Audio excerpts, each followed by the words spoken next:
Hey, how are you? Darren here from the Music Vault. Just want to do an update. This is everything.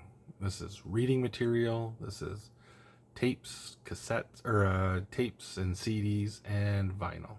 There's everything. Oh, and a couple of other memorabilia stuff I found at the dollar store, which was kind of odd. I'll do those first. But I don't smoke. I haven't smoked in 24 years, it'll be 23 years, something like that. Since my daughter was 6 months old, and I think she just turned 23, so it'll be 23 years in January. But look at that. Van Halen. I guess you can throw a sticker on anything and sell it, right? But yeah, there was that one.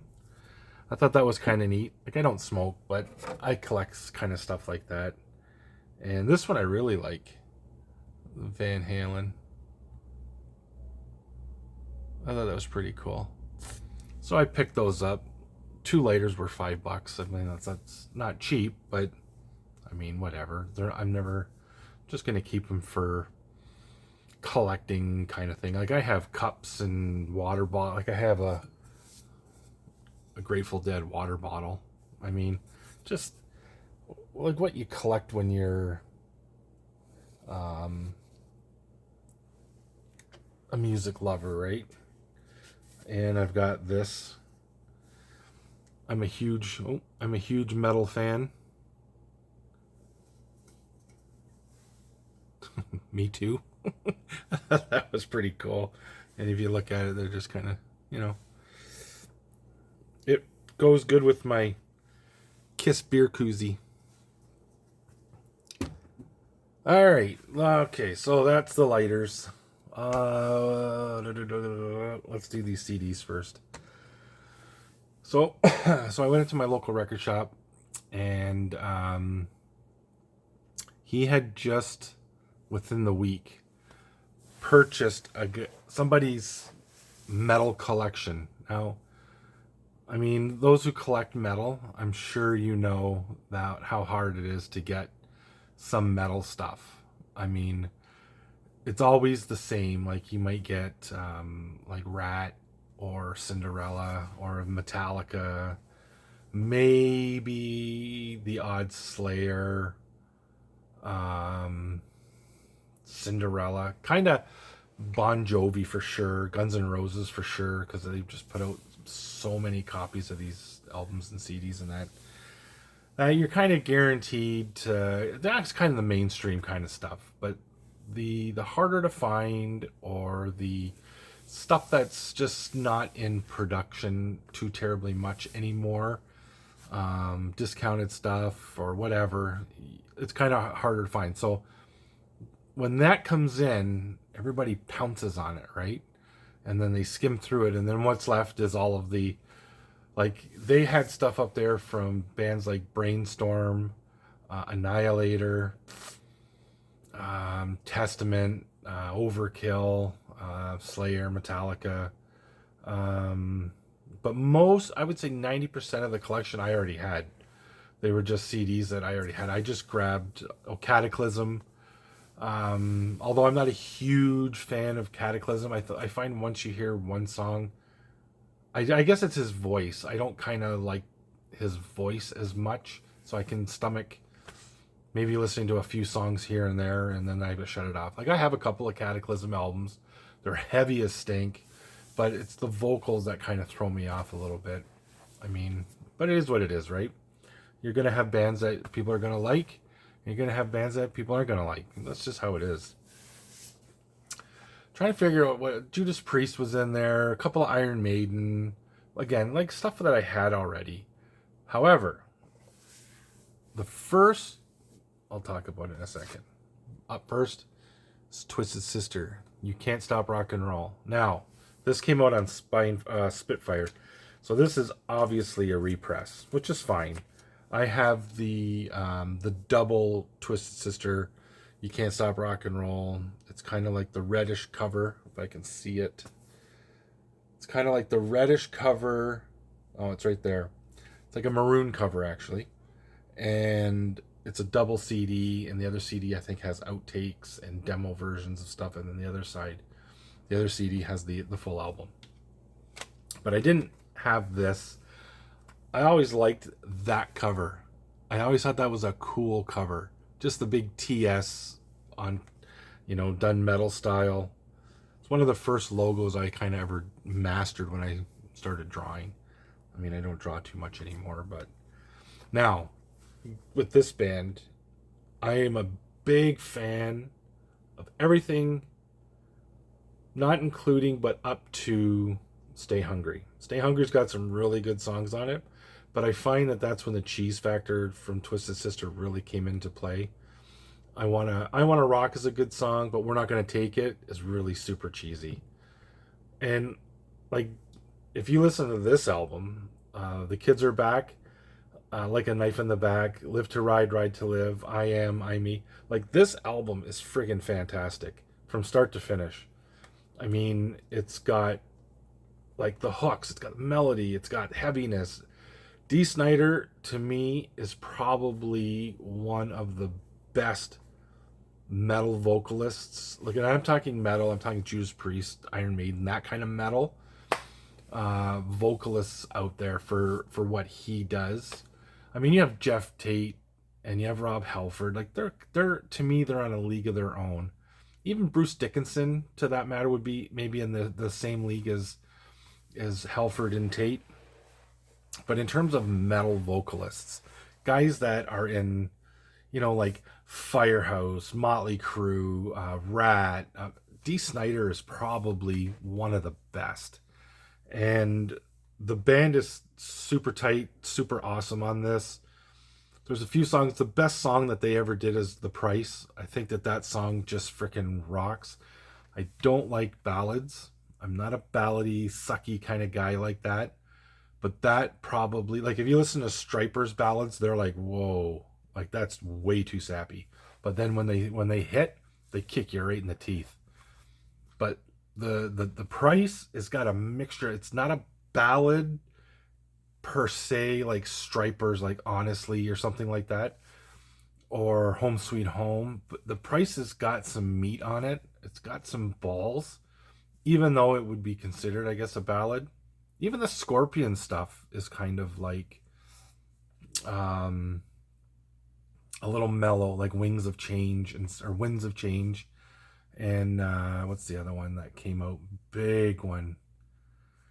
I can't remember. But the Price, to me, it's just got meat on it. Even though it's considered a ballad, it just has freaking meat on it. And it's probably my favorite Twisted Sister song. And then Burn in Hell and Captain Howdy and all that kind of stuff. We're not going to take it, to me, I guess, probably because everybody's used it and abused it and just turned it into a... And then everything past that, Love is for Suckers and Come Out and Play. And I haven't dove too much into those just because, like, when Dee Snider was, I think he was rocking pink leather and everything in the Love is for Sucker video, or just, I don't know. Anyways, so Twisted Sister was the first one out. Then I got this band. I'm really into this band, although I think a lot of their stuff has been discontinued. I think most of it, or not all of it.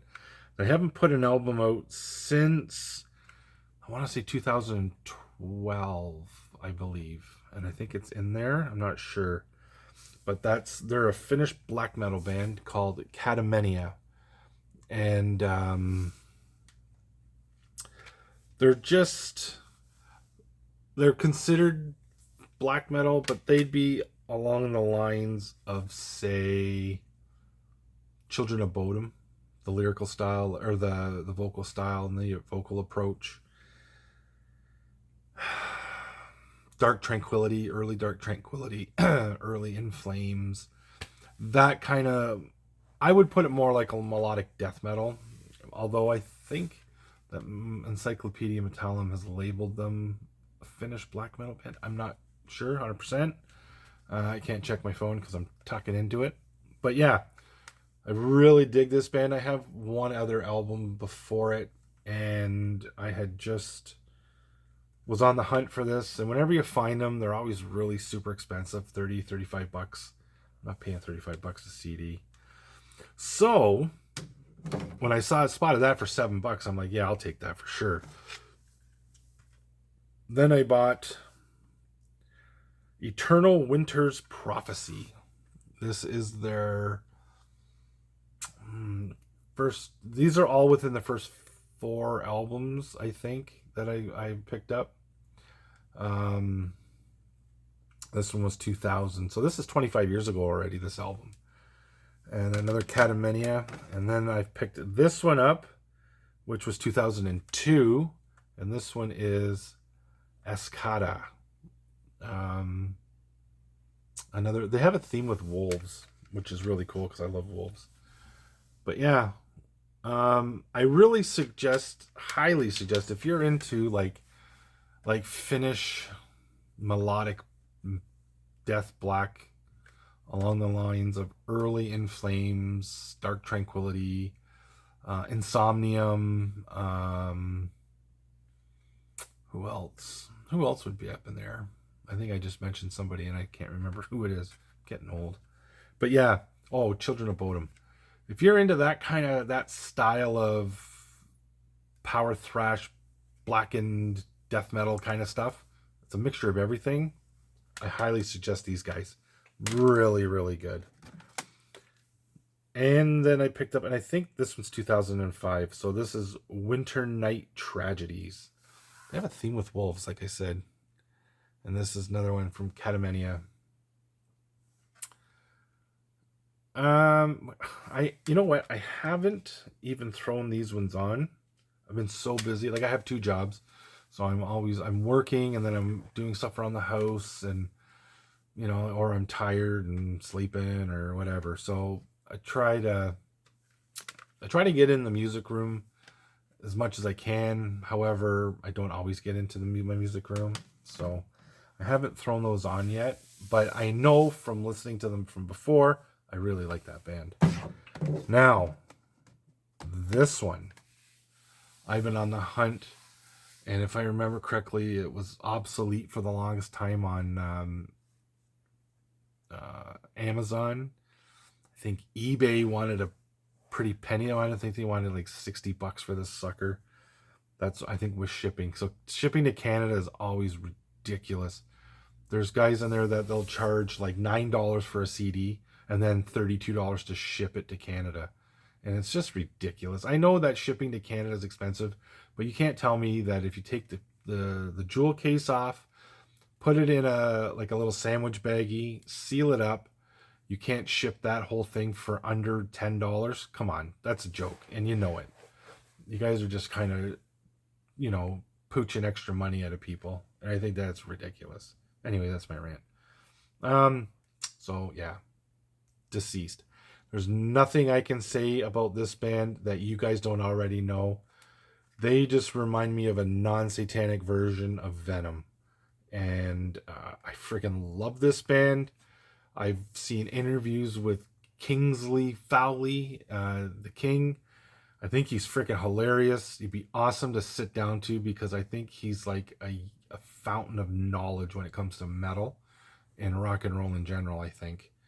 And he's not, I've noticed on some of his stuff, like I have him on Facebook, and I've noticed that he's just not all about metal all the time. Like, he's posted videos on his thing or songs that I'm like, well, that's not metal.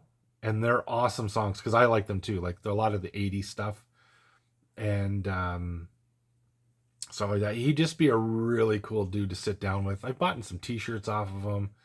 I bought their latest CD, Ghastly White, and he sent me an autographed picture of the band and everything. So the dude's just really super cool, and I'd love to sit down and just, I don't drink, and I'm pretty sure he doesn't drink, so just sit down and have a Coca-Cola and just shoot the breeze with the guy and pick his brain, ask him who this is and what he thinks about that. Just because I know he's very opinionated, and he's got some really funny stories, I think. So, yeah. But this Fearless Undead Machine from Deceased. This was high on my want list forever and a day. I'm pretty sure you could get it at Hell's Headbanger as a repress. I know at one time I think you could, but this is a relapse issue. So this is probably an original copy. They were all in mint condition. So I was pretty stoked to get that. And the last one I got from there was Hypocrisy. A Taste of Extreme Divinity. I really like Peter's vocals. The music is always super, super heavy. I don't always agree with his beliefs or his thought process. The first couple of Hypocrisy albums I'll probably never buy because they're the lyrical content is not for me. But when he turned into the whole singing about aliens and stuff like that, that was more my taste. Like Roswell 47. If you ever listen to that song, Eraser, just stuff like that, just super, super heavy. I like Pain. That's more of his kind of, I guess, industrial metalish kind of stuff. So yeah, so Hypocrisy. I think this was like $10 or something. But I really like I said, I really dig Peter's vocals. His screams are probably one of the best in metal. When he just kind of starts to scream and he brings it up like this dying, deathly scream, I think is really cool. So yeah, so that's Hypocrisy. Now this album, I took a chance on. It was, I think it was $9 on Amazon. And again, I know I've posted these videos before where I'll post or I'll go on Amazon and I'll be like heavy metal CDs under $10, and or thrash metal CDs under $10, or death metal CDs or doom metal CDs. Well, this one popped up. Now it's like $30, but I picked this up for I think $9, and the band is called Tyran. Now, if you like bands like Enforcer, Ram, who else would there be in there? That style of metal, that heavy metal, progressive, like not progressive, but heavy metal, like powerish heavy metal. I think would probably be a better way to phrase it. These guys are from Italy, I believe, and of course, when I went on it, I saw it. I'm like, oh, okay, that album cover looks cool. So, of course, I went on Cyclopedia Metallium because I always want to see the lyrical content and what bands they're kind of affiliated with and stuff like that. And the big thing for me is the lyrical content. When it says like occult, I stay away from it. Satanism, obviously, I stay away from. Being a Christian, I stay away from all that kind of stuff. But when it just talks about life struggles and stuff like that, yeah, okay, for sure. But I mean, I'm sure I have stuff in my collection that's not Christian. Let's be honest. I'm not stupid. But outright occultic lyrics like what's that one? Orchid. Great band, but they're very occultic. I can't get. I just can't. If I'm in the mood to listen to the song, I forget what the one song is. They're playing in a basement somewhere. Capricorn. Great song. Or Bloody Hammers, another band. Was it Let Sleeping Corpses Lie, which is a super cool song, nice and heavy. I just stay away from that stuff because of the occultic imagery and influence and stuff like that, and the outright satanic stuff. But these guys, I didn't see any of the occultic crap, and it's just straight up like Protectors of Metal, Bomber, Fists of Iron, Assault, Thrill of the Chase, which could be a Motorhead song, really. Tyrant's Oath, Lightning Strikes, which is an Ozzy Osbourne song, but I don't know if it's the same song. I haven't. I've listened to this album. I don't like, you put it on and you just let it play, and then you're like, I didn't hear it really good. And then you put it on, you let it play again, you hear it a little bit better, and then sometimes you just sit down and it has your attention. I've played this a bunch of times. This album, like, I highly, highly recommend it if you're into bands like Ram, Enforcer, that style of heavy metal, progressive or powerish, heavy metalish kind of stuff. Definitely get that. Definitely get that. These I picked up at the thrift shop. This is a horrible album from what I heard. Didn't like it, but I got it. The album is called Ghettos by Design, and it's Ian Crichton of Saga. And I spotted that. I went, Ian Crichton, that's Saga.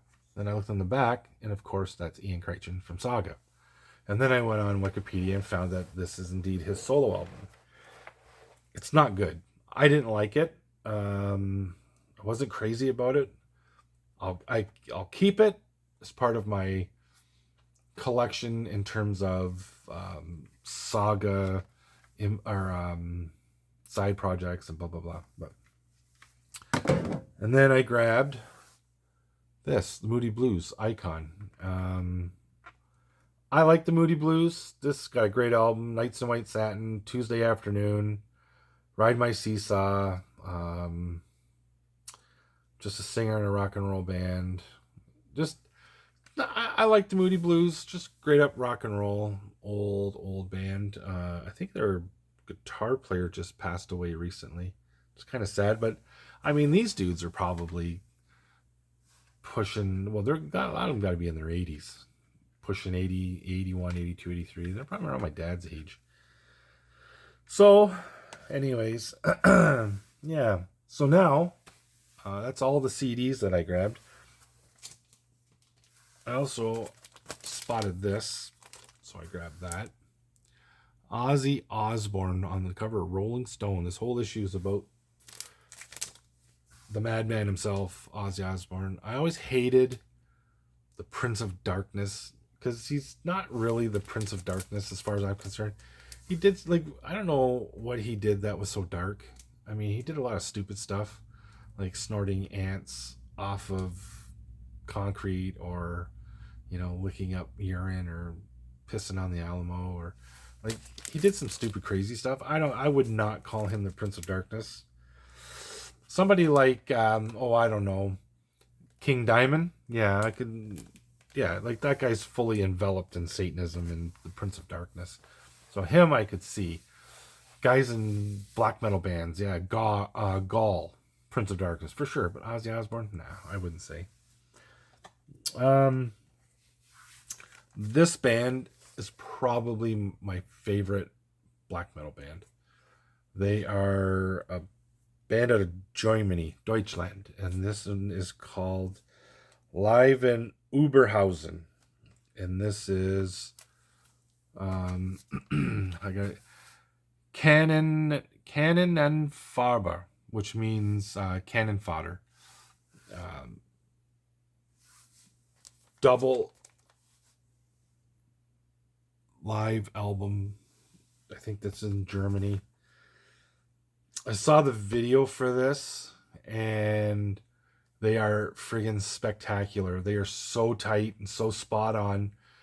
They're like machine gun riffing, just amazing. I think they're considered a black and death metal band by style. The lyrics are all about the Second World War, I believe. Like 1914, that band, their lyrics and their whole imagery and everything deal with the First World War. Whereas these guys, I think, either their war in general, the first two wars, or the Second World War they concentrate on. This is a double live black album. And if you gatefold some pictures, and they're have an anonymity about them. They're kind of one of those kind of bands. They have like Sleep Token or Batushka. You don't know who they are. They all have stage names. Like the lead singer for this band, it's called Noise, and he's got a couple other bands. Not my style of black metal. Obviously, that's where they lead into the more darker stuff. But the war metal stuff, I can get into big time. This is their second album, or no, their first album, which is called, I can't pronounce it properly because it's written in this old English. See? You can see. But it's Menschenmühl. I'm guessing. I have no idea what that means. Menschenmühl. And it's kind of nice. Cover's awesome.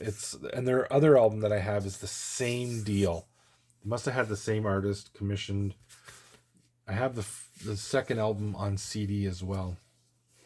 This is a gatefold. Just really cool. And if I remember correctly, this is a black vinyl. Oh no, it's not. That's right. It's a burnt orange. Like this. The swirl. But if you look at it like here, it's more like, well, I guess it's more like an orange, burnt orange kind of thing, yeah. But if you look at it there, it looks like maybe like a blood orange on the outside and like a carrot orange up top. But the whole thing matches, like the whole package, it just matches. And I think, like I said, this is absolutely spectacular. And I highly recommend if you're into black metal, for sure. I highly recommend that band. If you're into blackened war metal, 100% for that band. They are just fantastic stuff. Again, and live, they're spot on. Okay, so what am I at here? 27 minutes. You know what? I got some cassettes I want to show, and I've got a bunch of cassettes that I want to run through, but you know what? I'm going to click this video off, post it, and then I'm going to do a video on my cassettes. So, you guys, I'll see you next video, which will probably be right after this one. Cheers, guys. God bless.